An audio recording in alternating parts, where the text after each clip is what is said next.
Yang subscribe semoga masuk surga. Orang yang pertama keluar dari neraka lalu masuk surga. Ada penghuni neraka yang kelak dikeluarkan darinya untuk dimasukkan ke surga. Peristiwa ini disebut terjadi ketika Allah telah selesai memberikan keputusan di antara hamba-hambanya. Hal tersebut dijelaskan melalui sebuah hadits dalam Sahih Muslim dari riwayat Abu Hurairah sebagaimana dinukil Ibnu Katsir dalam kitab An-Nihayah fi Tanwa Ahwal Akhir Az-Zaman. Sahabat bertanya, "Ya Rasulullah, apakah kita bisa melihat Tuhan kita pada hari kiamat?"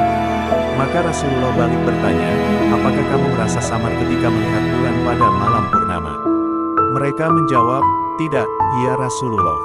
Rasulullah kembali bertanya, "Apakah kamu merasa samar ketika melihat matahari yang tidak terhalang awan?" Mereka menjawab, "Tidak." Rasulullah kemudian bersabda, "Sesungguhnya kamu akan melihatnya dalam keadaan seperti itu."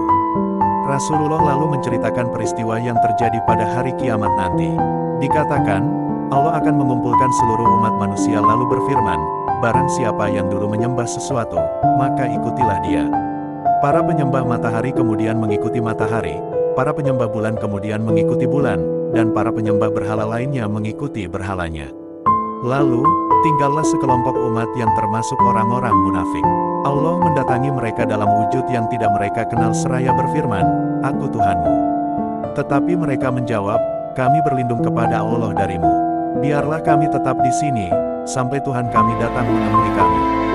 Jika Tuhan kami datang, kami pasti bisa mengenalnya." Maka Allah pun datang dalam wujud yang mereka kenal seraya berfirman, "Akulah Tuhanmu." Mereka pun menjawab, "Engkaulah Tuhan kami," dan mengikutinya. Setelah menceritakan hal itu, Rasulullah kemudian menceritakan tentang sirat jembatan yang dibentangkan di antara dua pinggir neraka jahanam. Orang yang pertama kali melewatinya adalah Rasulullah dan umatnya. Rasulullah bersabda, "Pada waktu itu tidak ada yang berbicara kecuali para rasul dan doa yang selalu mereka ucapkan pada waktu itu adalah, 'Ya Allah, selamatkanlah, selamatkanlah.'" Rasulullah juga menceritakan bahwa dalam jahanam muncul kait-kait seperti duri-duri pohon sadan. Kait-kait itu menyambar orang-orang sesuai amal mereka masing-masing. Oleh karena itu, ada manusia yang binasa karena perbuatannya dan ada yang berhasil melewatinya. Setelah Allah selesai memberi keputusan di antara hamba-hambanya, Allah hendak mengeluarkan beberapa orang penghuni neraka yang dikehendakinya atas rahmatnya.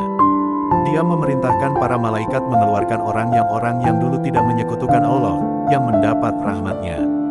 Mereka ini adalah orang yang mengucapkan, "La ilaha illallah." Para malaikat dapat mengenali orang yang dimaksud Allah meskipun mereka berada dalam api. Dikatakan, malaikat mengenalnya dari adanya bekas sujud pada anggota tubuh mereka. Demikianlah Allah mengeluarkan penghuni neraka dalam keadaan hangus. Menurut sabda Rasulullah, mereka disiram air kehidupan dan mereka pun tumbuh bagaikan biji-biji yang tumbuh di antara sampah-sampah yang terbawa arus. Itulah golongan orang pertama yang keluar dari neraka lalu masuk surga atas rahmatnya. Mereka adalah orang-orang yang dulunya tidak menyekutukan Allah. Abu Hurairah menceritakan riwayat yang cukup panjang terkait orang yang dikeluarkan dari neraka ini. Keputusan ini berlangsung hingga tinggallah seorang lelaki yang wajahnya menghadap ke neraka. Dia adalah penghuni neraka yang paling akhir masuk surga. Wallahu a'lam.